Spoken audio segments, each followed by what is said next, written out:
Welcome to Night Shift Pulse. Comment your city and the time below. The night connects us all. If you enjoy what you hear, please subscribe. Let's step into the dark. Story 1. The admission nurse who couldn't close a case. I worked admissions at Riverdale Hospice for 9 years before I understood that some files refused to close. The realization came during a routine audit when I discovered Helen Pritchard's chart still updating itself 3 months after we released her body to the funeral home. The timestamp read 2:47 a.m., and the modification note simply stated, "Patient reports increased discomfort. Repositioning required." Admissions nursing at a hospice facility involves a particular kind of precision. You become the architect of someone's final chapter, translating medical complexity into navigable roadmaps for families drowning in grief. My role began the moment a physician signed a terminal prognosis and ended when the attending nurse documented time of death. Between those 2 points, I maintained files that needed to be immaculate: insurance authorizations, advanced directives, medication reconciliations, emergency contacts, spiritual preferences, and comfort care protocols. Every admission packet I assembled represented someone's carefully managed exit from the world. I prided myself on thoroughness. Colleagues joked that my files could survive any Joint Commission audit. I color-coded sections, cross-referenced physician orders with family discussions, and maintained a personal database tracking each patient's admission date, projected length of stay, and actual outcome. The statistics comforted me. Median length of stay, 18 days. Longest, 4 months. Shortest, 6 hours. Numbers made the work bearable. Helen Pritchard arrived on a Thursday in late September, 71 years old. Stage 4 pancreatic cancer, DNR in place, family supportive. Her daughter, Patricia, accompanied the ambulance transfer, carrying a small canvas bag containing photographs, a lavender sachet, and her mother's reading glasses. Standard intake. I completed the admission assessment in 40 minutes, noting Helen's alertness, her clear understanding of prognosis, and her preference for minimal intervention. She wanted comfort, not heroics. I documented everything precisely and filed the completed packet in the active census binder. Helen remained with us for 19 days. She declined steadily, comfortably, surrounded by family during final hours. The attending nurse documented cessation of cardiopulmonary function at 6:12 a.m. on October 14th. I processed the discharge paperwork that afternoon, notified the mortuary, closed out active orders, transferred the file to the deceased census archive. Clean closure, the kind I specialized in. 3 weeks later, during a routine insurance audit, I retrieved Helen's file to verify billing codes. The electronic health record showed her chart had been accessed 4 times since her documented death. All modifications occurred between 2 and 3 a.m. All entries involved care interventions, repositioning, pain assessment, family notification. I assumed clerical error, someone accidentally opening the wrong file during night shift documentation. I sent a polite reminder email about proper chart navigation and thought nothing more of it. The following week, Helen's file updated again, 2:31 a.m. The entry noted, "Patient expressing concern about daughter Patricia's travel plans. Reassurance provided. Resting comfortably." I checked the nursing schedule. No one had documented being in Helen's former room. In fact, the room had been occupied by a different patient for 16 days. I began monitoring the file obsessively, checking it each morning when I arrived for my shift. Updates appeared irregularly, sometimes twice in 1 week, sometimes not for 10 days. Each entry reflected legitimate nursing interventions written in standard clinical language. Vital signs occasionally appeared in the flow sheets, always showing values consistent with someone in Helen's condition shortly before death. Blood pressure 90/58. Respirations 8 per minute, shallow and irregular, Oxygen saturation 83% on room air. I considered reporting the anomaly to our IT department, but hesitated. How do you explain that a deceased patient's chart continues documenting her care? The entries weren't random keystrokes or obvious system glitches. They were coherent, clinically appropriate, and disturbingly specific. One note mentioned Patricia visiting and reading aloud from a book of Mary Oliver poems, something that had actually occurred 2 days before Helen's death, though I had no memory of documenting it. I pulled the paper admission packet from the archive room. Sometimes families requested copies, so we maintained physical backups of all initial assessments. Helen's folder sat exactly where I had filed it, labeled and dated correctly. I opened it at my desk during lunch, intending to compare the paper documentation against the electronic anomalies. The handwriting wasn't entirely mine. My pen strokes appeared throughout. My characteristic looping cursive, my habit of drawing small check marks beside completed sections. But interspersed between my notes were additional comments in a similar but not identical hand. The differences were subtle. Slightly more angular letters, heavier pressure on certain words, a tendency to abbreviate where I typically wrote out full terms. The additions described observations I had no memory of making. Patient appears aware of daughter's unspoken guilt regarding delayed hospice enrollment. Family dynamics suggest unresolved tension between Patricia and patient's sister Jennifer. Those observations were accurate. Patricia had mentioned guilt during our admission conversation, and Jennifer's strained body language had been obvious during family meetings. But I had deliberately avoided documenting such sensitive interpersonal details. My notes stayed clinical, objective, focused on medical needs rather than emotional archaeology. Yet here they were, recorded in handwriting that resembled mine closely enough to pass cursory inspection. I began comparing every admission file I had processed over the past year. 12 patients had died during that time frame. 8 files contained similar annotations, extra observations, expanded details, notes that matched my handwriting style but reflected a perspective slightly different from my own. The additions always appeared in cases where patients had complex family dynamics, unresolved conflicts, or significant emotional distress accompanying their physical decline. The electronic updates continued. Helen's chart now showed entries extending 4 months past her documented death. The notes tracked a parallel care narrative, a version of Helen who remained in our facility requiring ongoing comfort measures, engaging in conversations with family members who had long since stopped visiting. The documented interventions grew more detailed. Patient requesting music therapy, daughter Patricia contacted regarding mother's favorite recordings. Pain management adjusted per patient's reported discomfort in left shoulder region. I started arriving early for my shifts, reviewing files before other staff appeared. The additions seemed to occur exclusively during overnight hours, that liminal space between 2 and 4 a.m. when hospice facilities exist in their quietest state. I considered staying late, observing the admissions office during those hours, but something prevented me. Perhaps I knew that whatever I might witness would make the anomaly impossible to dismiss as system error. Last month, I processed an admission for a woman named Grace Whitmore. Terminal heart failure, prognosis of weeks.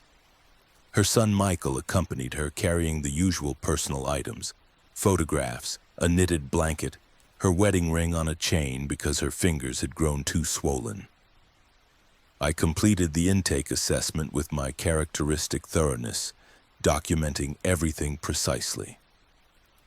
As Michael prepared to leave that first evening, he paused at the doorway and said something I did not immediately process. "Mom mentioned you visited her at home last week. She appreciated you explaining everything before the transfer." I had not conducted any home visits.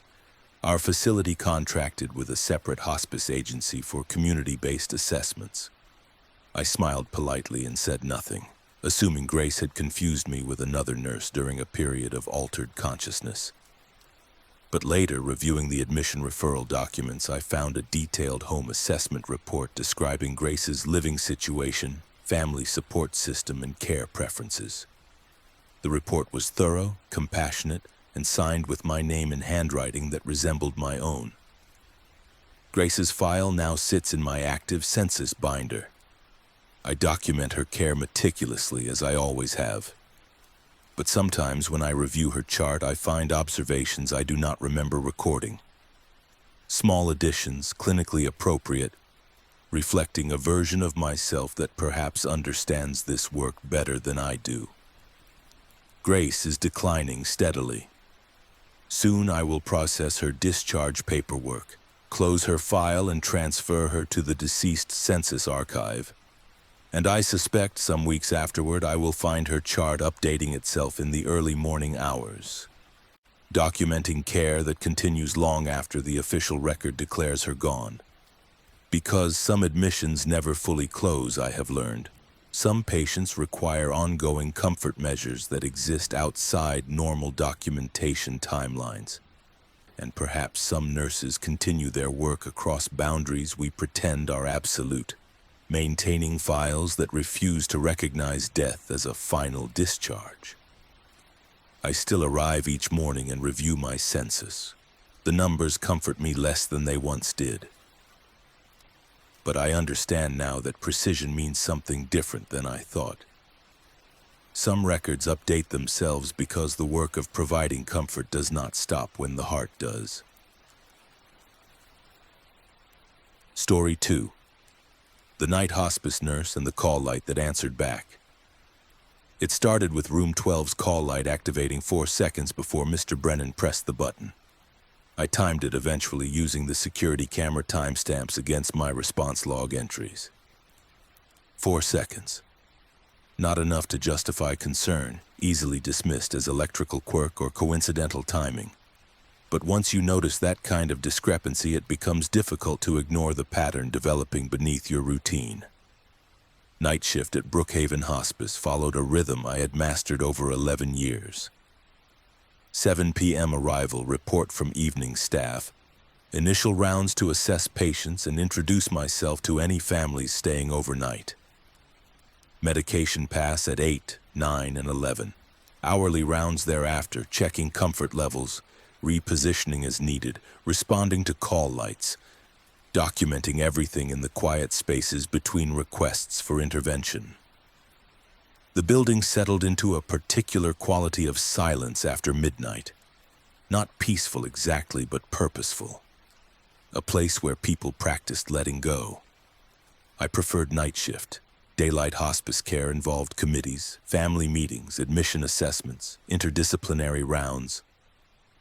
Night shift meant direct care, uninterrupted focus on comfort measures, and the strange intimacy that develops when you are the only alert consciousness in a building full of people suspended between living and dying.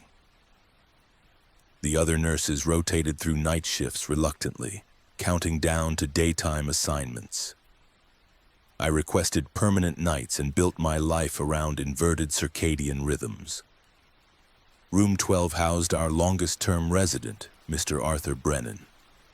78 years old, end-stage COPD. Admitted 14 months earlier with a prognosis of weeks. He had outlived every clinical projection, maintaining a stubborn alertness despite oxygen saturation levels that should have rendered him unconscious. His daughter visited Tuesdays and Thursdays. His son called Sunday evenings. Between those scheduled contacts, Mr. Brennan existed in a state of wakeful waiting, reading paperback mysteries, listening to classical radio, and using his call light with considerate infrequency. The anticipatory activation began in late November. I would be charting at the nurses' station when room 12's light would illuminate on the panel board. I would stand, prepare whatever supplies seemed likely, positioning pillow, ice chips, urinal, and walked the 42 steps from station to room. Invariably, as I reached his doorway, Mr. Brennan would stir from resting position and reach toward his call button with evident intention to press it. His finger would make contact just as I entered, his expression registering mild surprise at my apparently instantaneous response time. "You are remarkably efficient, Nurse Adler," he commented after the third such occurrence. His voice carried the rasping quality of diseased lungs struggling against fluid accumulation. "I only just decided I needed repositioning." I smiled and helped shift his weight, adjusting the foam wedge beneath his left side to relieve pressure on his hip. "I happened to be nearby," I offered. Though the nurse's station was not nearby by any reasonable definition, I logged the interaction in his chart and returned to my other responsibilities, dismissing the timing as coincidence. But the pattern continued. Room 12's light would activate, I would respond, and Mr. Brennan would just then be reaching for his button. Sometimes he had not yet fully formed the intention to call, his hand drifting toward the device as I appeared, his need for intervention still taking shape in his conscious awareness.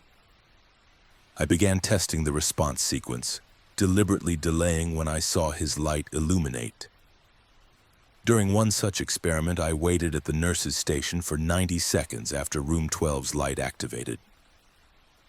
When I finally entered his room, Mr. Brennan was asleep, call button untouched, light still glowing on my panel board. I mentioned it casually to Rita, the weekend night nurse, during shift overlap. "Has room 12's call light been acting up when you work?" She glanced at the panel board, currently dark. "Brennan? He barely uses his light. Twice a shift, maybe. Why?" "Just seems to activate sometimes when he has not pressed it." Rita shrugged. "Electrical short, probably. Maintenance can check it." But I knew she would not file a work order. Small quirks in hospice facilities were ubiquitous.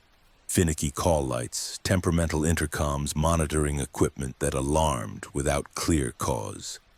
You learned which anomalies warranted attention and which were simply features of aging infrastructure occupied by dying bodies. I started tracking room 12's call light activity in a small notebook I kept separate from official documentation. Date, time, my location when activated, Mr. Brennan's status when I arrived. A pattern emerged across 2 weeks of observation. The light activated exclusively during periods when Mr. Brennan needed intervention, but had not yet consciously recognized the need.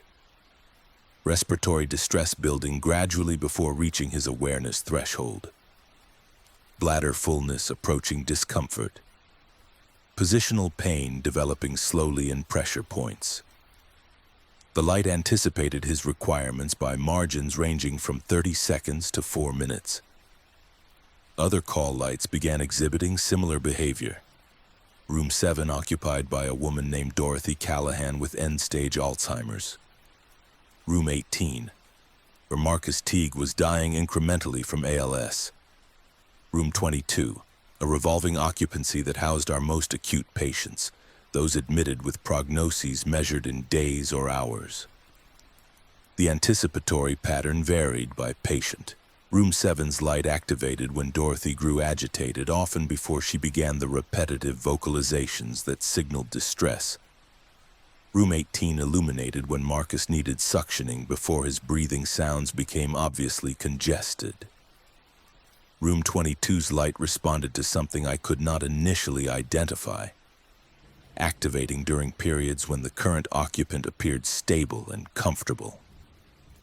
I began responding to call lights before they could sound the audible alert, arriving in rooms while the lights were glowing but before the corresponding chime reached the nurse's station.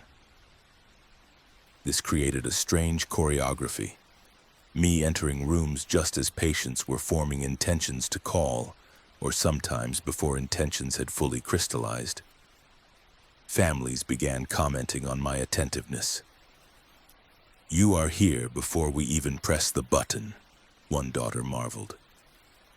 I accepted the compliment without explanation. The intercom system developed a corresponding peculiarity in January. Our facility used a basic setup. Patients could press a call button that activated both the light panel and an intercom connection, allowing them to verbally communicate their needs before a nurse arrived. Most patients used it sparingly, preferring to wait for in-person assessment rather than describing requirements to a disembodied voice. But the intercom began activating on its own during night shifts. The soft click of an open channel followed by silence or sometimes shallow breathing. The first time it happened, I was restocking the medication cart. The intercom clicked, and the panel indicated room 12. I pressed the response button. "Mr. Brennan, this is Nurse Adler. How can I help you?" Silence extended for several seconds, then his voice emerged, uncertain. "I did not press anything." "That is all right. Do you need assistance?" A pause. I was considering it. My mouth feels dry, but I had not decided whether to call yet. I brought him ice chips and a moistened sponge for his lips. As I documented the interaction, I noticed the intercom had activated 40 seconds before he consciously acknowledged thirst. The system was not malfunctioning. It was anticipating. This pattern intensified over subsequent weeks. The intercom would click open, silence would extend, and I would respond to rooms where patients were just beginning to experience discomfort or need. Sometimes I heard breathing through the open channel, slow and labored or rapid and shallow respiratory patterns that matched the patient in the corresponding room but seemed to emerge from the intercom itself rather than through it.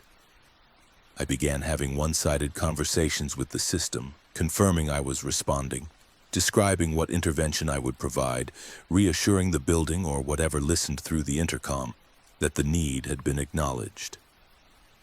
Room 22's pattern finally clarified in early February. The light activated exclusively when patients were transitioning, that nebulous period when body systems begin cascading toward cessation, when breathing changes rhythm, when consciousness recedes in stages. The light did not signal distress. It signaled proximity to death, requesting my presence for the transition even when family members were already present, even when the patient appeared stable. I started spending more time in room 22 during those anticipatory activations. Families appreciated it, interpreting my presence as clinical attentiveness. But I understood I was being summoned. The room needed a witness, or perhaps the building itself needed documentation that someone had been present, that the transition had been attended. I would sit quietly, monitoring without obvious intervention, maintaining the vigil until breathing ceased and the call light finally darkened. Marcus Teague died on a Tuesday morning in late February. I had been in his room for 40 minutes, summoned by his call light despite his stable presentation. His breathing had been regular, his vital signs unchanged from earlier assessment. But room 18's light had activated at 2:17 a.m., and I had responded. His sister Ellen was dozing in the recliner chair. Marcus was awake, eyes tracking movement despite his inability to speak or gesture. The ventilator he had refused months earlier might have extended his timeline, but Marcus had chosen quality over duration. A decision that seemed simultaneously brave and unbearable when you witnessed the slow suffocation of neuromuscular failure. His breathing pattern shifted at 2:53 a.m. The change was subtle, slightly longer pauses between inspirations, a barely perceptible decrease in chest wall movement. Ellen did not wake. I adjusted my position and began documenting what I was observing, time-stamping the transition. Marcus's eyes found mine. I moved closer, placed my hand over his immobile one. "I am here," I said quietly. "You are not alone." His breathing continued slowing. The pauses between breaths extended from 4 seconds to 8 to 13. His eyes remained focused on mine until very near the end, when his gaze seemed to shift slightly upward, attending to something I could not perceive. His final breath came at 3:09 a.m., a long, slow exhalation that did not reverse into inhalation. I waited 90 seconds, confirming absence of respiratory effort, then checked for carotid pulse. Nothing. I documented the time and gently woke Ellen. After Ellen left and the funeral home had collected Marcus's body en route, I returned to the nurse's station and looked at the call light panel. Room 18's light had been glowing continuously from 2:17 a.m. until 3:09 a.m., the entire duration of Marcus's dying process. It had darkened the moment his heart stopped.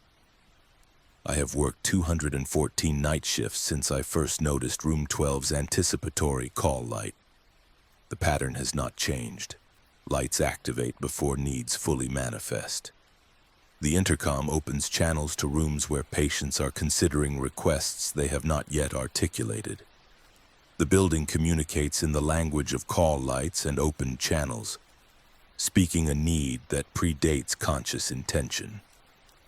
Last week I was charting at the nurse's station when every call light on the panel board illuminated simultaneously. All 24 rooms, glowing in unified request. The intercom clicked open and I heard breathing. Not from one room, but from all of them, a collective respiration that seemed to emerge from the building itself. I sat very still, watching the lights pulse in subtle synchronization. No alarm sounded, no patients verbally called out, just the lights and the breathing and the overwhelming sense that the facility was communicating something I did not yet have language to understand. I pressed the intercom response button, uncertain which room to address. "This is Nurse Adler," I said to all of them, to the building itself. "I am here. Tell me what you need."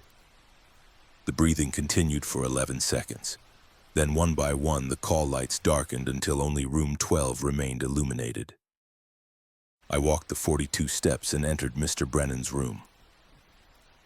He was awake, looking toward the doorway as though he had been expecting me. "You hear it too," he said. Not a question. I adjusted his oxygen tubing and checked his positioning. "Hear what, Mr. Brennan?" "The building," he whispered. "It knows we are here. It has been keeping track." I documented his oxygen saturation and respiratory rate, recording numbers that explained nothing about what I was experiencing. Mr. Brennan watched me with eyes that reflected 14 months of practiced waiting. "You are part of it now," he added. "Once it starts calling for you, it does not stop." I completed his assessment and returned to the nurse's station. Room 12's light had darkened. The intercom remained silent. But I understood with the certainty of 11 years' experience that I was no longer simply responding to call lights. I was being incorporated into the building system, becoming another mechanism through which it monitored its occupants, another way it ensured no one transitioned alone or unattended. Some nurses measure competence in response time, but here, during night shift, competence means recognizing that the building calls before the patient does. It means understanding that these lights do not signal need, they signal inevitability. And it means accepting that eventually you stop distinguishing between your own clinical judgment and the facility's quiet instructions. The call lights still function normally during day shift, I am told. But at night, between the hours when people practice letting go, they speak in a different language entirely. Story 3. The Pediatric Hospice Liaison's Last Drawing. The crayon broke against the paper with enough force that Claire looked up from the coloring book, her eyes meeting mine with an expression I had not seen in children before, knowing, resigned, and patient all at once. She was 7 years old, brain tumor, inoperable, prognosis measured in weeks. I had been working with her and her family for 9 days, helping translate medical finality into concepts a child could hold without shattering. Pediatric hospice liaison work requires a specific emotional calibration. You become fluent in metaphor, skilled at creating frameworks that allow children to approach death without terror. I used picture books about seasons ending, stories about caterpillars and butterflies, art projects that let children express what language could not contain. The goal was not to eliminate fear, but to make it manageable, to give children agency in a process that had stripped away all their control. I had been with Riverside Children's Hospice for 6 years before Claire. The facility served a maximum of 12 pediatric patients, each with private rooms decorated to minimize medical atmosphere. Murals on walls, carpet instead of linoleum, large windows overlooking a garden maintained by volunteers. My role began after medical teams had exhausted curative options and families had accepted hospice enrollment. I met with children individually, assessed their developmental understanding of death, and created personalized approaches to help them process their prognosis. Some children needed direct conversation, others required symbolic play, artwork, or storytelling that allowed them to explore themes of ending and transition without confronting the literal reality. Claire preferred drawing. She was articulate and developmentally advanced, capable of direct conversation about her tumor and treatment failure, but she processed emotions through imagery.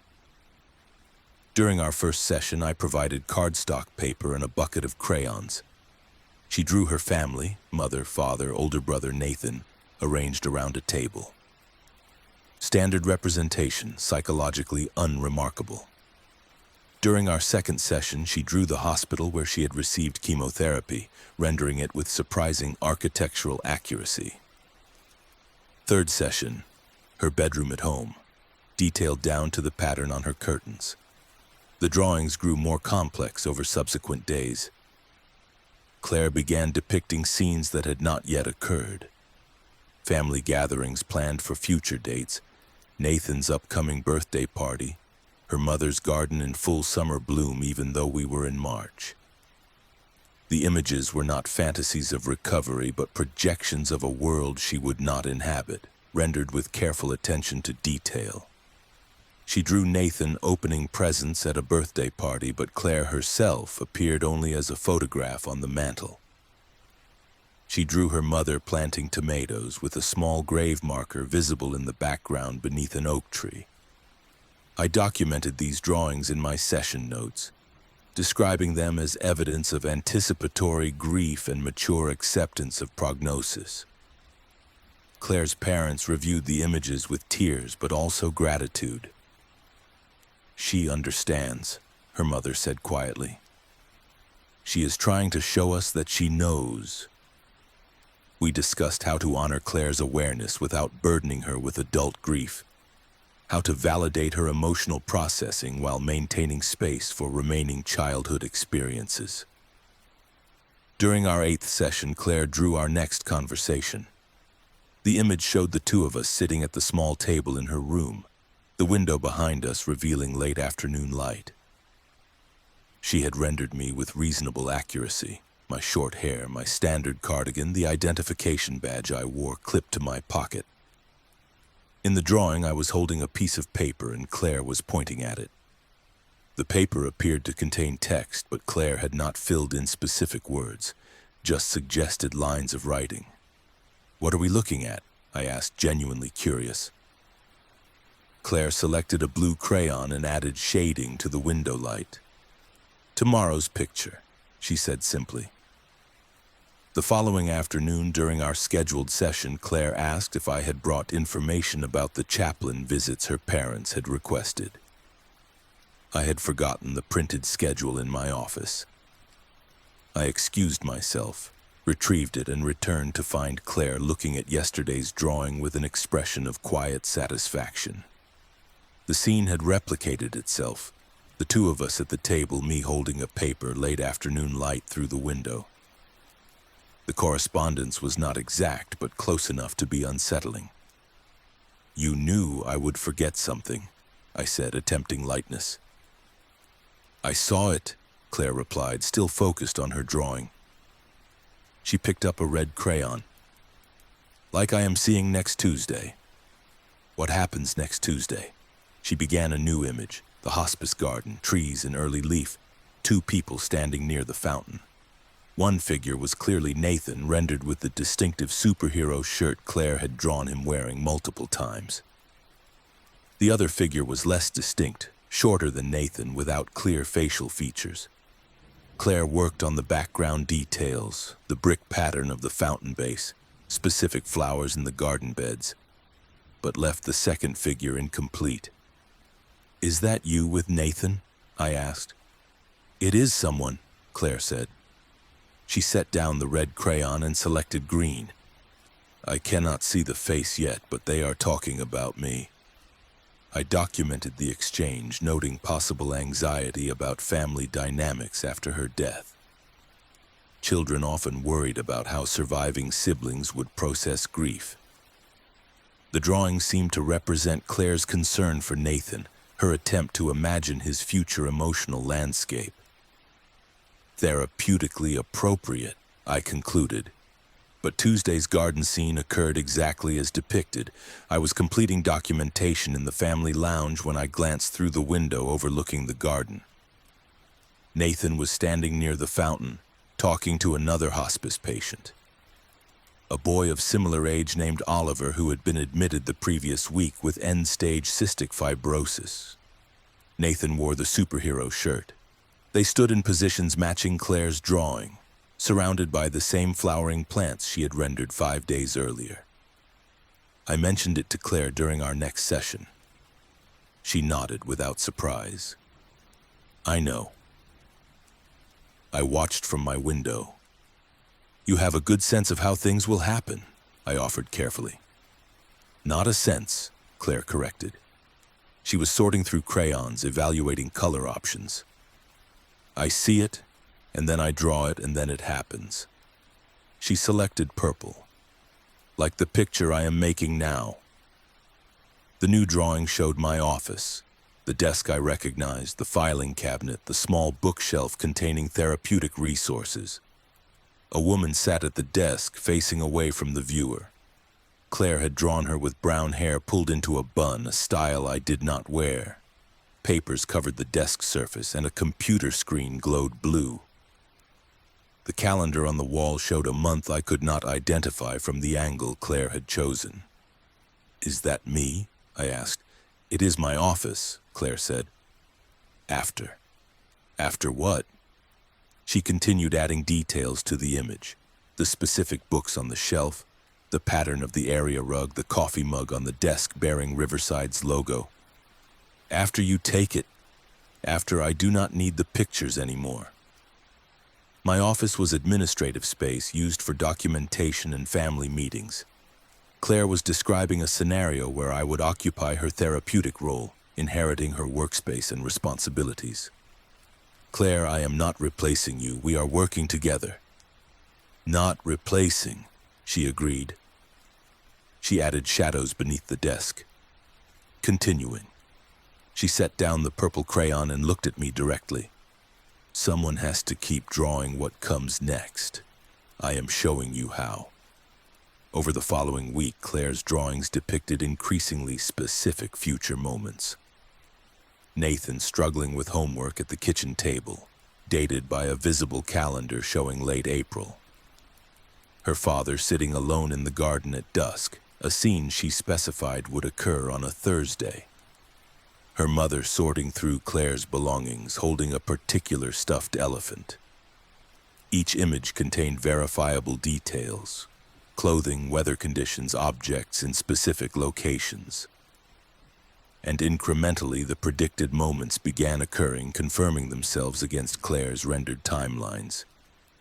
I consulted with our hospice physician about the phenomenon. She listened thoughtfully and suggested Claire might be highly observant, picking up on routine patterns and family dynamics that allowed sophisticated prediction. Children facing terminal illness often developed remarkable perceptiveness, she noted. They read adult emotions with precision, anticipated family stress responses, and demonstrated maturity that felt preternatural. The drawings were likely evidence of Claire's intelligence and emotional awareness rather than anything impossible to explain. But Claire began drawing scenes from my life that she had no context to predict. She depicted my apartment, which she had never visited, with accurate details down to the arrangement of photographs on my bookshelf. She drew my sister Amy, whom I had never mentioned, standing in my kitchen wearing a specific green jacket. She rendered my car in the hospice parking lot with the correct license plate number, showing a crack in the windshield that would not occur until I drove through road debris 3 days after she completed the image. "How do you know these things?" I asked during a session in her final week. Her condition had declined noticeably. Speech required effort, mobility had decreased, but she continued drawing with focused intensity. "The same way you will," Claire whispered. She was working on a new image, the hospice family lounge, occupied by a couple I did not recognize. A small boy lay in a bed positioned near the window. Medical equipment surrounded him, rendered with disturbing accuracy. "This is the family that comes after mine.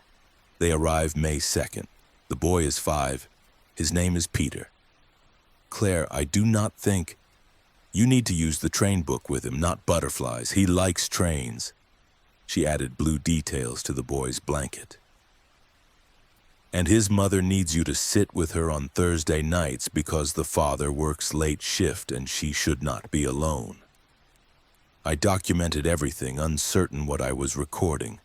Delusion, coincidence, or something I lacked framework to categorize. Claire died 4 days later, peacefully, surrounded by family. I processed the grief alongside her parents and Nathan, facilitated the memorial service, and completed my clinical documentation of her case.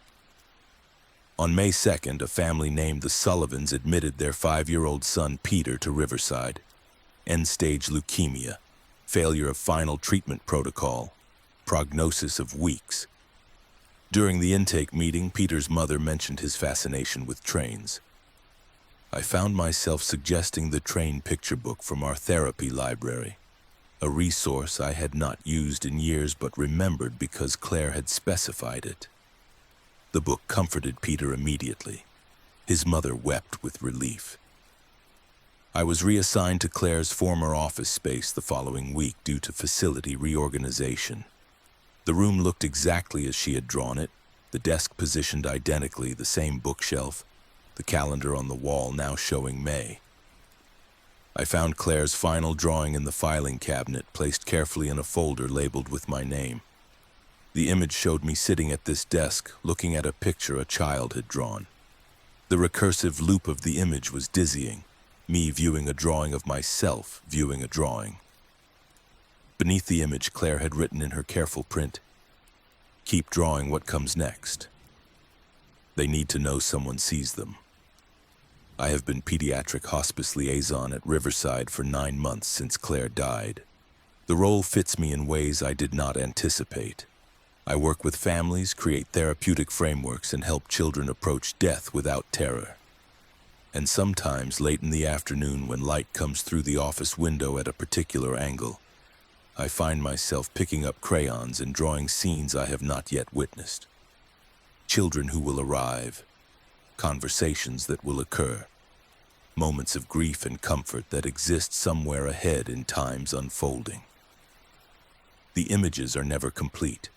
Faces remain vague, details uncertain. But they provide enough information to help me prepare, to have the right book available, to know which metaphor will comfort, to understand what families need before they can articulate it. I do not know if I am predicting or remembering.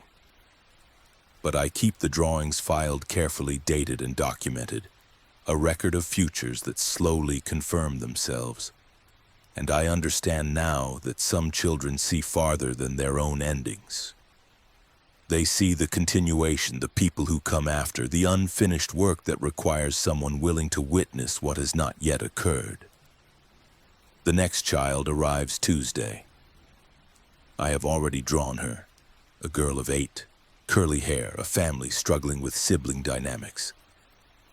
I have prepared the appropriate resources, and I will be ready when she begins drawing her own impossible pictures, showing me the futures I cannot yet see. Story 4. The hospice medication nurse who logged empty doses. The first vial read 8.7 milliliters when I withdrew it from the locked cabinet, but the syringe filled itself to 10 milliliters without additional draw pressure. I checked the measurement twice against the overhead light, confirmed the volume exceeded what the container supposedly held, and logged the discrepancy in my personal medication variance notebook. That was February 9th. By March, I had documented 41 similar incidents, and I had stopped believing in coincidence. Medication reconciliation in hospice nursing is fundamentally about control, of pain, of symptoms, of the dying process itself. You become a pharmacological translator, adjusting opioid doses to maintain comfort without hastening death, balancing sedation against alertness, managing the impossible calculus of relieving suffering while preserving dignity. Every milliliter matters. Controlled substance documentation requires precision that borders on obsessive. You count, verify, waste witness, and document with the awareness that any discrepancy triggers investigation, potential licensure review, and the implicit accusation that you have diverted medications for personal use or administered unauthorized euthanasia. I had worked hospice pharmacy for 13 years at Meadowbrook Hospice House before the vials began refilling themselves. My role involved managing all scheduled and as-needed medications for 42 patients across 3 wings. I prepared individual doses, delivered them during scheduled rounds, documented administration times and patient responses, and maintained the controlled substance logs that regulatory agencies audited quarterly. My documentation had survived 4 state surveys without a single deficiency. Colleagues joked that my medication cart was organized with surgical precision, color-coded by patient, cross-referenced against physician orders, backup doses prepared and labeled. I understood that competence in this role meant eliminating variables, maintaining absolute accountability for every milligram that entered or left the locked cabinet. The refilling phenomenon started with morphine sulfate. We used single-dose vials for most breakthrough pain management, drawing the prescribed amount and disposing of the remainder according to protocol. Waste required a witness, another licensed nurse confirming the amount discarded, both signatures documented in the controlled substance log. But increasingly, when I withdrew medication for a patient's scheduled dose, the vial contained more than its labeled volume. A 5 milliliter vial would yield 6 milliliters. A 10 milliliter vial would provide 11.3. The excess was not substantial, never more than 20% above labeled amount, but it was consistent and measurable. I mentioned it to Rita Kowalski, the nurse I most frequently asked to witness waste. "Have you noticed the vials seeming overfilled lately?" She looked at me with the particular expression nurses reserve for colleagues showing signs of stress-related impairment. "Overfilled how?" "Yielding more volume than the labeled amount." Rita shook her head slowly. "Manufacturers fill slightly above labeled volume to account for dead space in needles and syringes. You are probably just extracting more efficiently." She signed the waste log without further comment.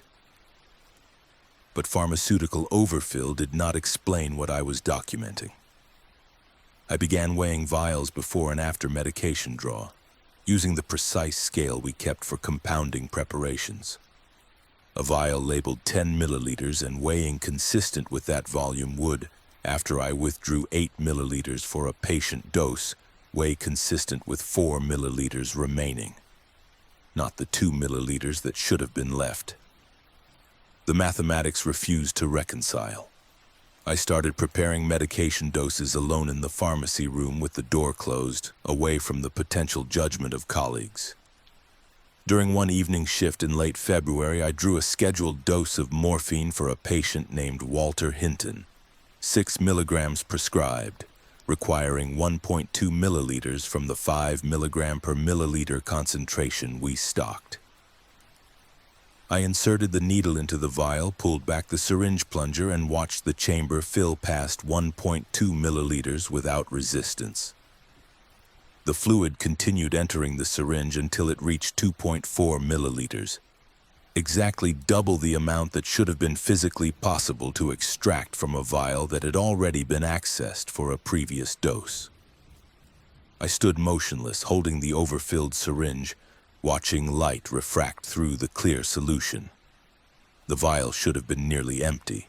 Instead, it appeared full, the rubber stopper unmarked despite multiple needle punctures. I carefully administered the correct 1.2 milliliter dose to Walter, then returned to the pharmacy room and withdrew the vial again. It yielded another complete dose, and another.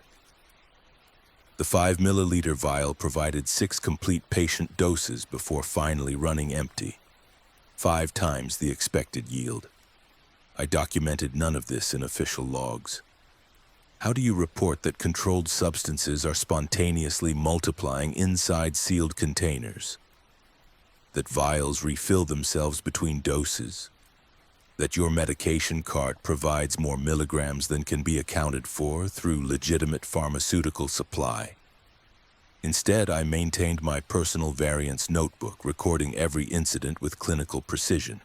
Date, time, patient name, medication, labeled volume, actual volume obtained, and number of possible doses yielded.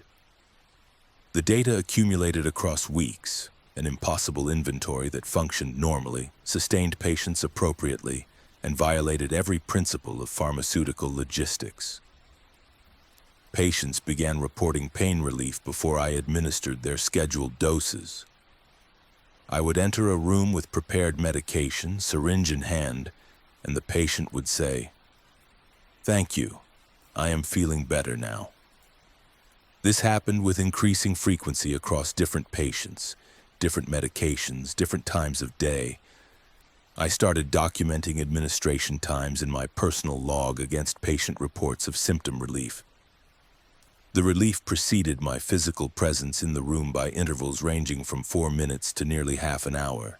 Margaret Drummond, a woman dying incrementally from metastatic ovarian cancer, exemplified the pattern most clearly.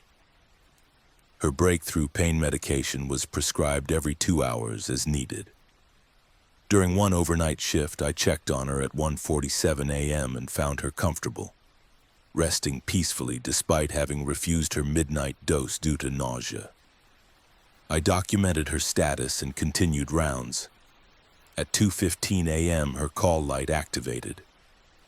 I prepared her prescribed morphine dose and entered her room at 2:22 a.m. Margaret smiled weakly. "Thank you for the medication earlier. The pain was becoming unbearable, but you arrived just in time." "Earlier?" I checked her chart. No other nurse had accessed her room. "About 20 minutes ago," Margaret said. "You gave me the injection and adjusted my pillows. I appreciate you checking on me without my having to call." I had not been in her room 20 minutes earlier. I had been documenting at the nurse's station, visible to other staff. Yet Margaret's pain had clearly resolved, her respiratory rate and blood pressure consistent with adequate analgesia. I administered the syringe I had prepared, documenting it as her 2:22 a.m. dose, but I suspected the medication had somehow already been delivered through a mechanism I could not explain. I began finding my documentation completed before I wrote it. I would open a patient's medication administration record to log a dose and find the entry already present. Correct time, correct medication, correct dose, my handwriting or my electronic signature. The retrospective documentation appeared exclusively for doses patients reported receiving, doses that relieved symptoms and maintained comfort even though I had no memory of preparing or administering them. The medication cart started anticipating patient needs. I would prepare for routine rounds and find syringes already drawn, labeled with patient names and times corresponding to requests I had not yet received. The first time I discovered pre-prepared medications, I assumed another nurse had helped stock the cart. But the night shift was single coverage, and the handwriting on the labels was mine. My characteristic printing, my abbreviation style, my habit of drawing a small checkmark beside the patient name after administration. I began testing the phenomenon deliberately. During one shift, I intentionally did not prepare breakthrough medication for James Kelleher, a patient with bone metastases who typically required analgesics around 3 a.m. I waited at the nurse's station watching the clock. At 3:07 a.m., James's call light activated. I walked to the medication cart and found a pre-prepared syringe labeled with his name, correct dose, and a timestamp reading 3:07 a.m. Written in my handwriting, prepared by a version of myself I had not consciously enacted. I administered the dose, documented it in official records, and added the incident to my personal variance log. The notebook had grown to 63 pages of impossible data. Medications that multiplied, pain relief that preceded administration, documentation that wrote itself, a medication cart that prepared doses before I consciously decided to draw them. The pharmacy inventory audits should have revealed catastrophic discrepancies. We conducted monthly counts of all controlled substances, reconciling used doses against logged administration records, but every audit balanced perfectly. The quantities matched expectations despite the fact that individual vials were yielding double or triple their labeled volumes. The medications were simultaneously multiplying and maintaining accurate accounting. An impossible logistics system that functioned flawlessly while violating physical laws. I started staying late after shifts, reviewing medication administration records against my personal logs. The official documentation showed appropriate usage patterns. My personal records showed impossible surplus. I was administering more medication than we received from the supplier, yet our inventory never indicated shortage. The medications existed in a quantum state, both finite and infinite, both accurately accounted for and impossibly abundant. During a particularly difficult death, a young man named Christopher Talbot dying from complications of AIDS, his final days marked by intractable pain and respiratory distress, I exhausted our on-hand supply of his prescribed sedative. The order called for scheduled doses every 4 hours, but Christopher's distress required more frequent intervention. I administered his 2 a.m. dose, documented it, and realized we had no remaining vials until the pharmacy delivery scheduled for 8 a.m. Christopher would face 6 hours without adequate symptom control during the most critical period of his dying process. I checked the medication cart out of habit, knowing it would be empty. A full vial sat in Christopher's designated compartment, labeled and dated, with a preparation tag in my handwriting time-stamped 4:30 a.m., 2.5 hours in the future. I stared at it for nearly a minute, then drew the prescribed dose and administered it. Christopher's breathing eased. His facial tension relaxed. I documented the 4:30 a.m. administration and sat with him until his death at 5:41 a.m. The vial remained in the cart afterward, still full, still labeled with a timestamp that had not yet occurred. I disposed of it according to protocol, witnessing the waste myself in the empty pharmacy room, signing both required lines in the controlled substance log with my name twice. Once as administering nurse, once as witnessing nurse. No one questioned the documentation. I have worked 378 shifts since February 9th. The vials continue refilling. Patients continue reporting relief before I administer doses. Documentation continues completing itself. And I have stopped trying to reconcile the impossible logistics. Instead, I focus on the outcome. No patient experiences uncontrolled pain. No one dies in distress because I exhausted available medication. No family watches their loved one suffer during the final transition. Last week, a new physician questioned one of my PRN administration frequencies. You are giving this patient morphine every 90 minutes. The order specifies every 2 hours is needed. I reviewed the chart. He was correct. I had documented doses outside the prescribed parameters. But the patient, an elderly woman named Dorothy Vance with pancreatic cancer, was comfortable, appropriately responsive, showing no signs of oversedation. She required more frequent intervention during a period of breakthrough pain, I explained. Her symptoms were well controlled. The physician checked our morphine inventory. You would have needed nearly double our on-hand supply to administer this frequency across all your patients last night. I offered no explanation. He signed an order retroactively authorizing the increased frequency and made a note to ensure adequate stock for future shifts. The inventory reconciled perfectly in the next morning's count. I no longer document variances in my personal notebook. The impossible has become routine, a fundamental feature of how this hospice unit functions rather than an anomaly requiring explanation.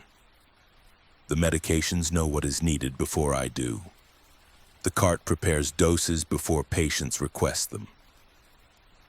The vials refill themselves to ensure suffering can always be addressed.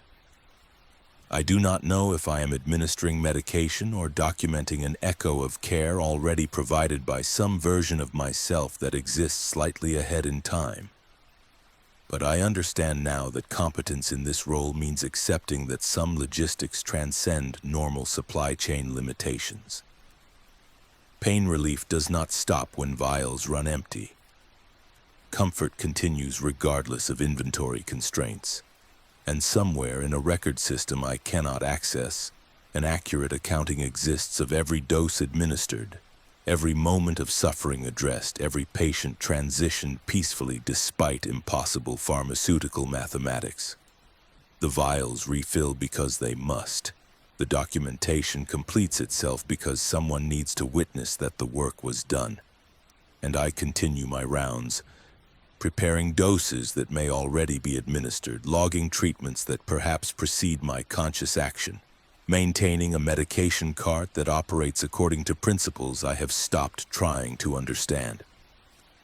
Some nurses measure competence in documentation accuracy. But here, accuracy means something different. It means trust that the medications will be available, that suffering will be addressed, that no one will die in pain because the vial was empty. The cart always contains one more dose. It has to, because otherwise, I could not do this work. Story 5.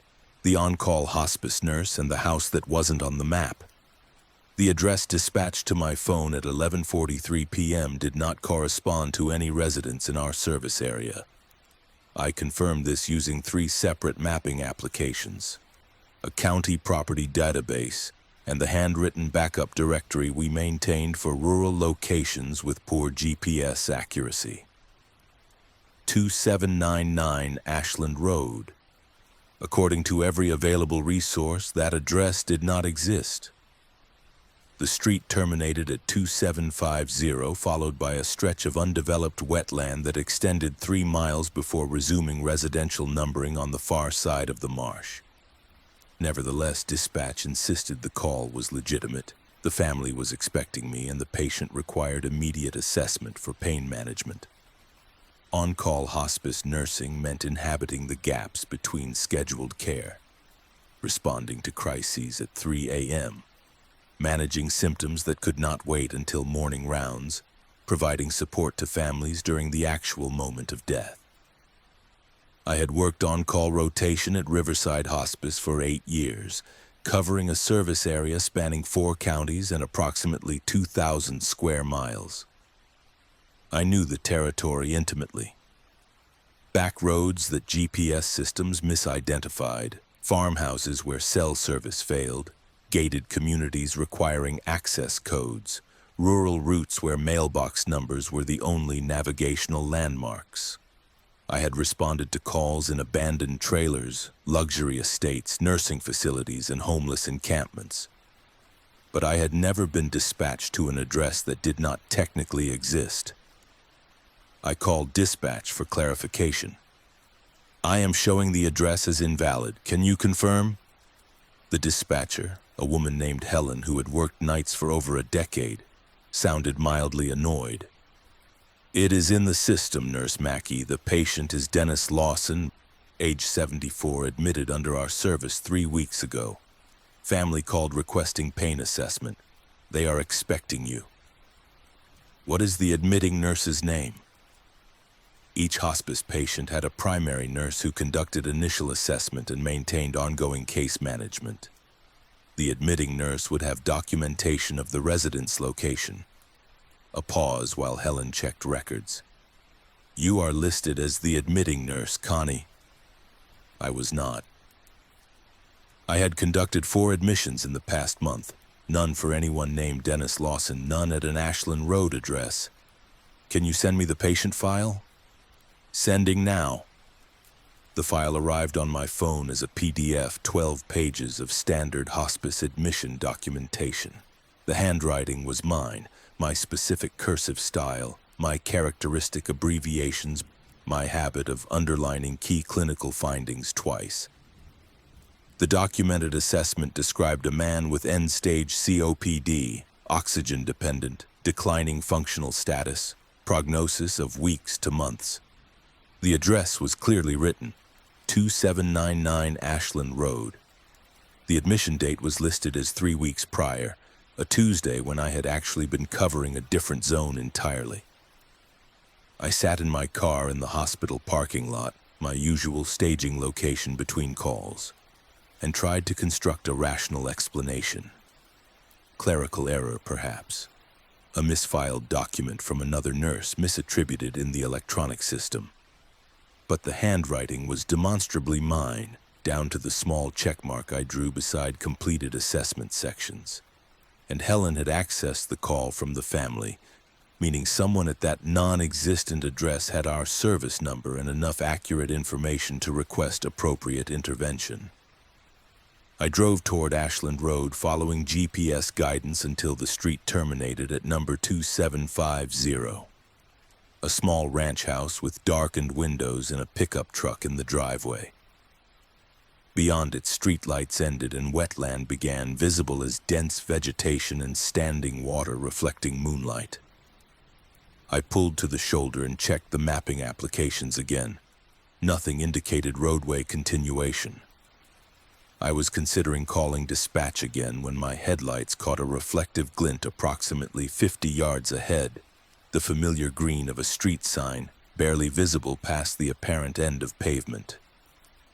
I drove forward slowly.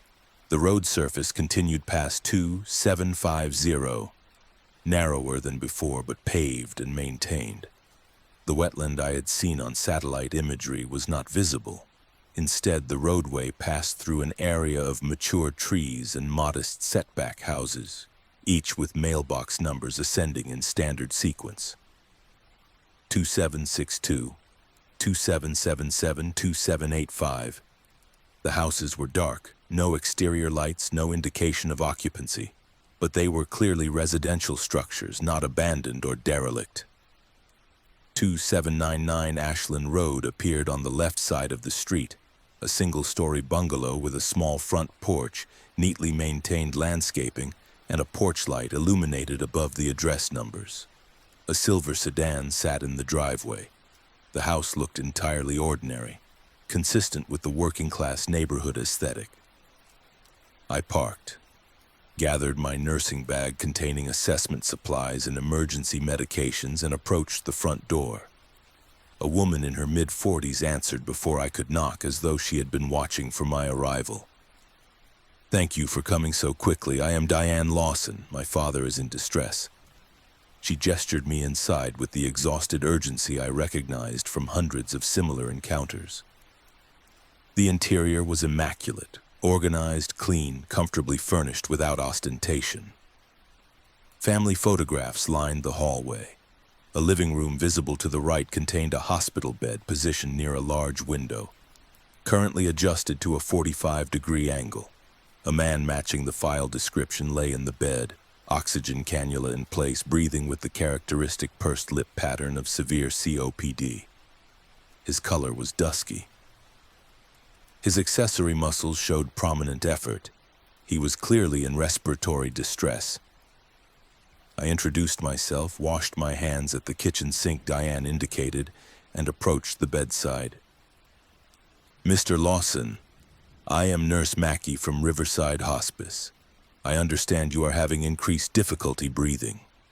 He nodded slightly, unable to speak without worsening his air hunger. I conducted a rapid assessment: vital signs, oxygen saturation, respiratory rate, lung sounds, pain level. The findings matched patterns I had seen thousands of times. End-stage COPD exacerbation, likely infectious trigger requiring increased opioid for dyspnea management, and possible benzodiazepine for anxiety. I reviewed the medication orders in his chart, all appropriate, all signed with physician authorization, all written in the standard format I used for hospice admission orders.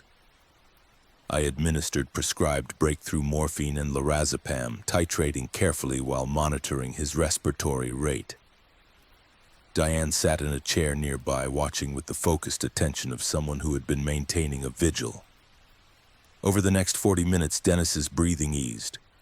His oxygen saturation improved slightly. His facial tension decreased. I documented the intervention, provided Diane with instructions for continued medication management, and reassured her that Dennis was stabilized for the immediate crisis. "You should call tomorrow morning and have the primary nurse visit to reassess," I suggested. "He may need adjustment to his standing medication schedule." Diane nodded. "Will that be you?" "I am on-call coverage tonight." Another nurse manages his primary care, though according to the file, I was somehow his primary nurse. I completed my documentation, gathered my supplies, and left the residence at 1:38 a.m. The drive back down Ashland Road followed the same route, past darkened houses with ascending address numbers, through the tree-lined section, emerging at the point where my GPS had initially indicated the street terminated. I pulled over again and checked mapping applications. 2799 Ashland Road was not displayed. The satellite view showed wetland where I had just driven, but my car's GPS history clearly showed my route, time-stamped and tracked. I called dispatch when I returned to the hospital parking lot. Helen answered, sounding half asleep. "How did the Lawson visit go?" "Resolved. Patient stabilized." I documented in the chart. "Good. Get some rest. You have been out since 7 p.m. I checked my shift log. According to the documented timeline, I had completed the Lawson visit, but the electronic record showed me being at that address for only 23 minutes, from midnight until 12:23 a.m. My actual timeline indicated I had been on scene for nearly 90 minutes. An hour was missing from the official record, compressed somehow in the system's accounting. The next morning, I searched our active patient census for Dennis Lawson. No matching entry. I checked admission records for the past month. Nothing. I reviewed my personal case files. No documentation of any visit to 2799 Ashland Road, but my phone contained the dispatched address, and my written notes from the assessment remained in my field documentation notebook.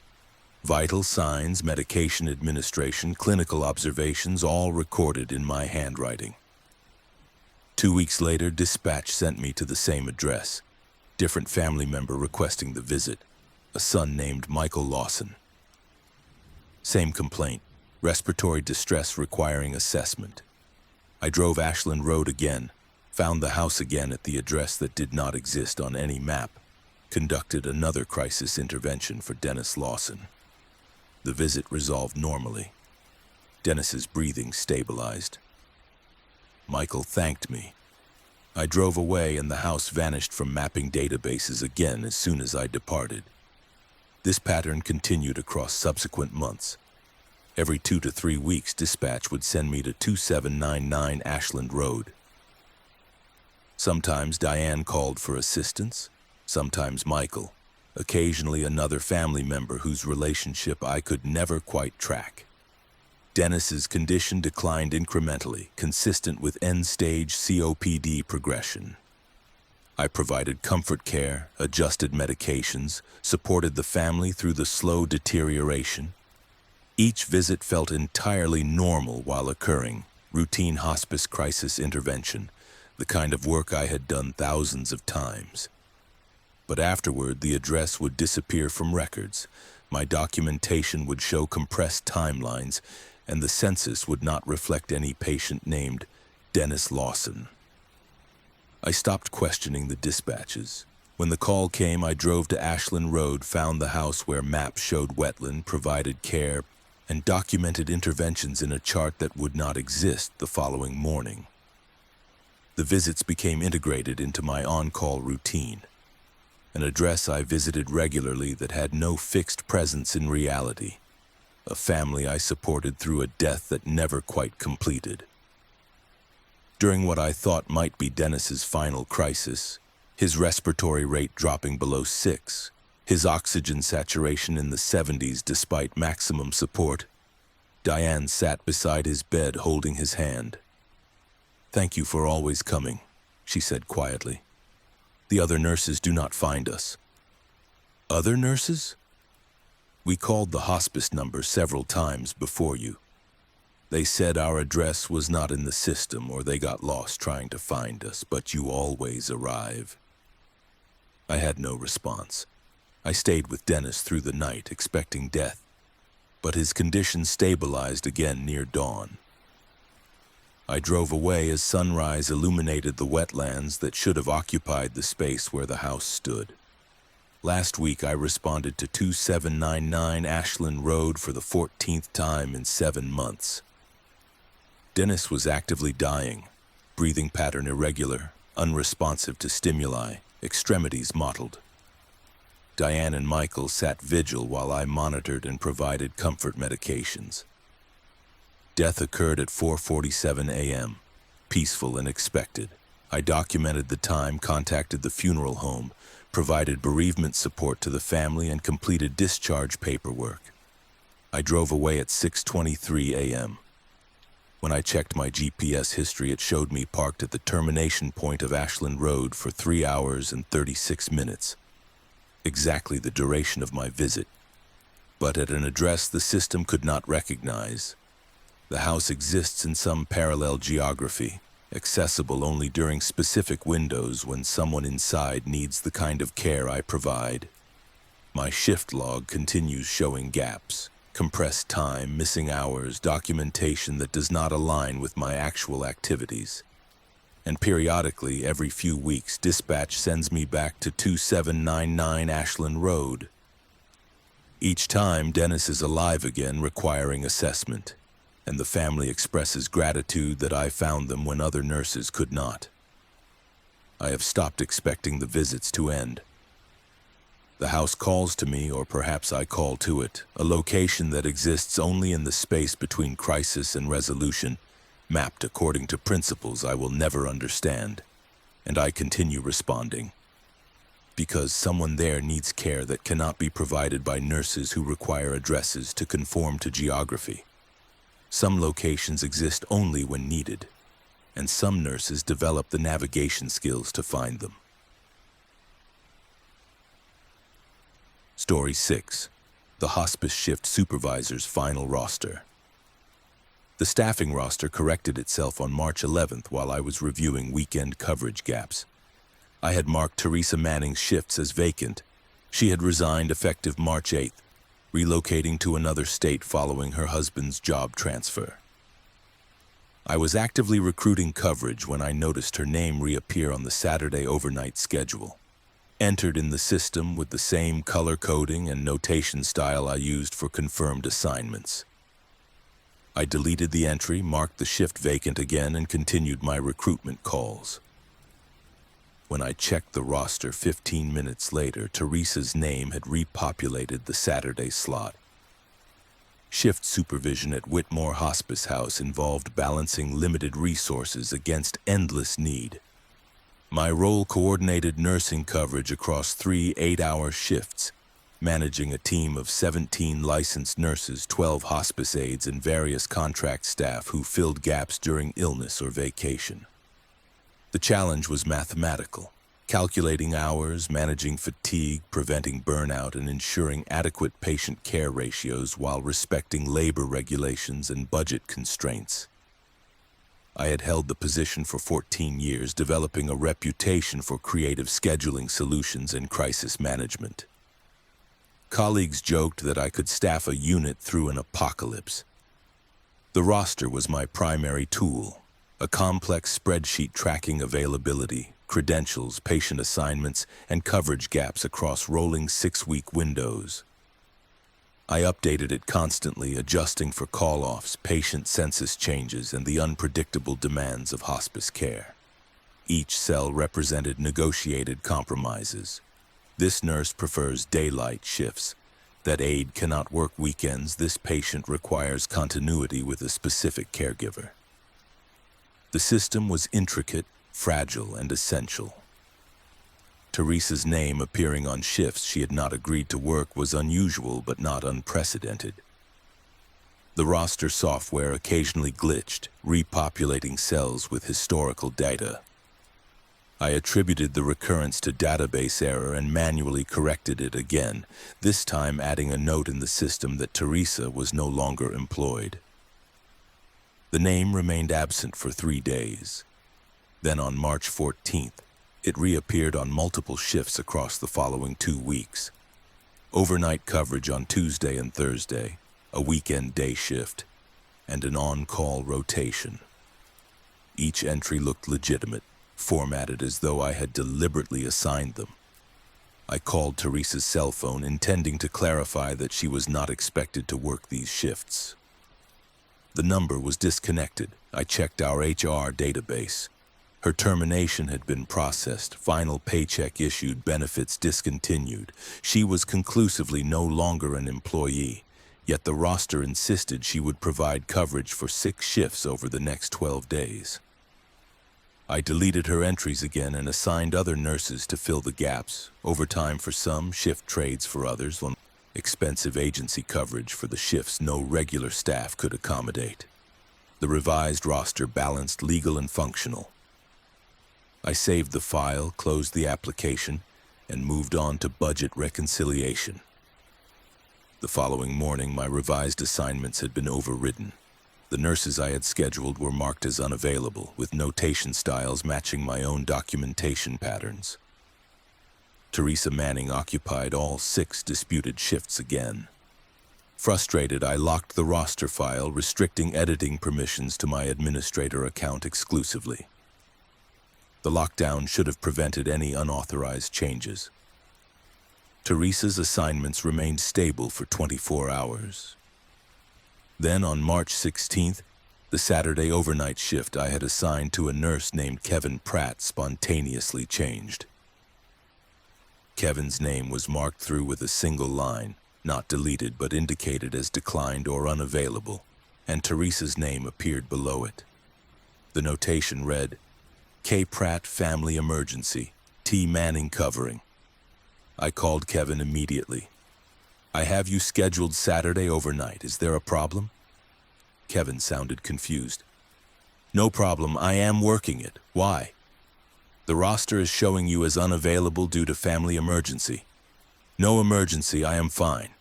See you Saturday. He disconnected, but the roster continued displaying Teresa as assigned. I attempted to change it again, restoring Kevin's name. The system allowed the edit but reverted it within minutes. I began documenting each change attempt, noting timestamps and exact actions taken, building evidence for an IT support ticket about database corruption. Saturday arrived. Kevin reported for his overnight shift as scheduled, unaware that the roster had been predicting his absence. I worked late that evening, ostensibly catching up on administrative tasks, but primarily observing whether anything unusual occurred. Kevin arrived at 10:50 p.m., received report from the evening nurse, and began his rounds. I remained in my office, monitoring the facility through periodic walks and reviewing security camera feeds. At 12:47 a.m., Kevin approached my office looking shaken. "I need to leave. My sister just called. She was in a car accident. I have to get to the hospital." The family emergency the roster had predicted 36 hours earlier. I struggled to maintain composure. "Of course, go. I will cover your assignment until I can call in replacement." Kevin left by 1:05 a.m. I contacted our on-call backup list, working through names until I found coverage. The replacement nurse arrived at 2:15 a.m. I updated the roster, documenting Kevin's emergency departure and the backup assignment. When I refreshed the display, Teresa Manning's name appeared on the Saturday overnight slot with a notation. T. Manning covered 0105 through 0215. I had covered that gap personally. Teresa had not been present, yet the roster documented her providing care during the exact window between Kevin's departure and backup arrival. I checked the medication administration records, patient documentation, and incident logs. No entries existed for that time frame, a gap in the record corresponding to the 70 minutes I had personally managed the unit. Except the staffing roster insisted Teresa had been there. Over subsequent weeks, the pattern expanded. Former employees began reappearing on the roster in situations where scheduled staff became unexpectedly unavailable. Marcus Holland, who had died in a car accident 9 months earlier, covered a Wednesday evening shift when 2 nurses called in sick simultaneously. Patricia Owens, retired since January, filled weekend gaps with impossible consistency. Graham Frost, terminated for policy violations 3 years prior, provided overnight coverage during a staffing crisis I had believed I managed through personal overtime and agency nurses. Each predicted absence occurred exactly as the roster indicated. The nurse marked through would experience the documented emergency, illness, or conflict. The former employee's name would appear in the coverage slot, and the shift would proceed normally. Patients cared for, medications administered, documentation completed. Though I had no memory of the listed staff member being present, and security cameras showed no evidence of their arrival. I began comparing the roster's overnight predictions against actual outcomes. 93% accuracy over a 6-week observation period. When the system indicated a scheduled nurse would be unavailable, that nurse would indeed call off, invariably with the specific reason the roster had predicted: family emergency, personal illness, transportation failure, unexpected obligation. The annotations anticipated reality with precision that eliminated coincidence as explanation. I stopped fighting the roster's self-modifications. Instead, I treated it as a predictive tool, preparing backup coverage for shifts where the system indicated scheduled staff would fail to appear. This strategy reduced crisis scrambling and improved continuity. If the roster insisted Teresa Manning would cover Tuesday overnight, I ensured the assigned nurse had my personal number and I remained available to provide actual supervision, even though documentation would later indicate Teresa had been present. The roster began including my own name in unexpected contexts. I would review the schedule and find myself assigned to shifts I had not worked, documented as providing coverage during hours I had been off-site or asleep. The entries were sparse initially.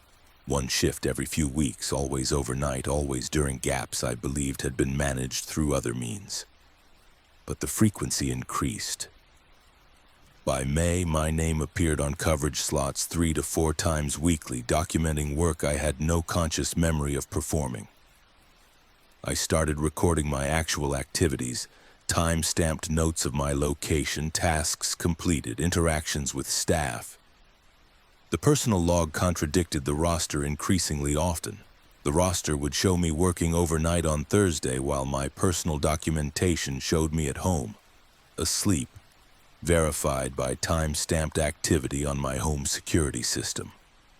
Yet the facility's patient records from those Thursday overnight hours reflected care consistent with supervisory presence. Medications administered correctly, emergencies managed appropriately, staffing adjustments implemented smoothly. During a particularly difficult death in late May, a young woman named Clarissa Hendricks dying from complications of cystic fibrosis, the assigned nurse was overwhelmed by the family's emotional crisis. The nurse called my personal cell at 2:38 a.m., requesting supervisory support. I was in bed 40 minutes from the facility. "I am off tonight, but let me call the on-duty supervisor." "You are the on-duty supervisor," the nurse said, confused. "You are listed on the roster." I checked the schedule on my phone. My name appeared on the overnight shift, documented as working from 11 p.m. through 7 a.m. But I had left the facility at 5:30 p.m. and had been home since 6:15. "I will come in," I said, abandoning attempts at explanation. I arrived at 3:32 a.m. and found the situation already resolved. The nurse who had called me reported that I had arrived shortly after her call, managed the family crisis with skill, and provided the necessary support. "Thank you for coming so quickly," she said. But I had not been there. I had been driving from my house 40 minutes away, arriving long after the crisis had been addressed by someone the nurse believed was me. I checked security camera footage. The recording showed a figure consistent with my appearance. Same height, same build, same mannerisms. Arriving at the facility at 2:46 a.m., 8 minutes after the nurse's call. The figure moved through hallways with familiar efficiency, entered Clarissa's room, engaged with family members, consulted with nursing staff, and remained present until shortly before my actual arrival. The cameras documented my presence during a period when I was demonstrably elsewhere. The roster was not predicting my schedule. It was documenting a version of myself that worked shifts I did not consciously inhabit, providing supervision during hours my physical body occupied a different location.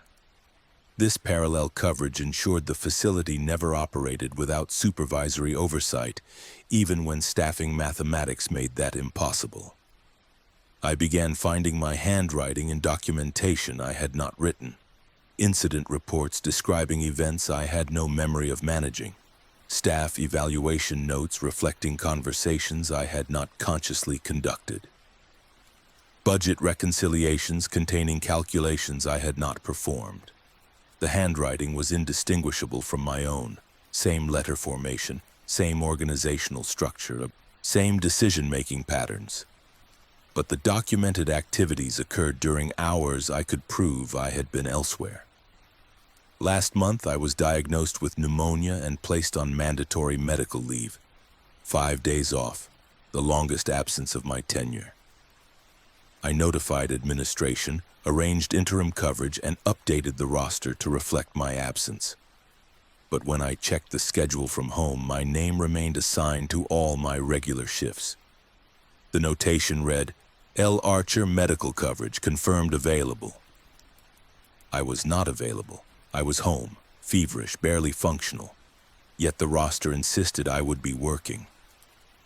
I called the interim supervisor and warned her that the system was malfunctioning. "I am definitely not coming in. You need to find alternative coverage." "Understood," she said. "Feel better?" On the 3rd day of my medical leave, I received a text from one of the evening nurses. "Thanks for stopping by tonight to handle the medication variants. Your support is appreciated even when you are sick." I had not left my house. But the facility's documentation showed me conducting a medication audit, resolving a discrepancy, and providing supervisory oversight from 7 to 9 p.m. I returned to work after my medical leave and found documentation of my continuous presence throughout the absence. Shift reports signed with my name. Supervisory decisions implemented with my characteristic approach. Staff members thanking me for guidance I had no memory of providing. The roster had covered my absence by deploying a version of myself that existed independent of my physical location or health status.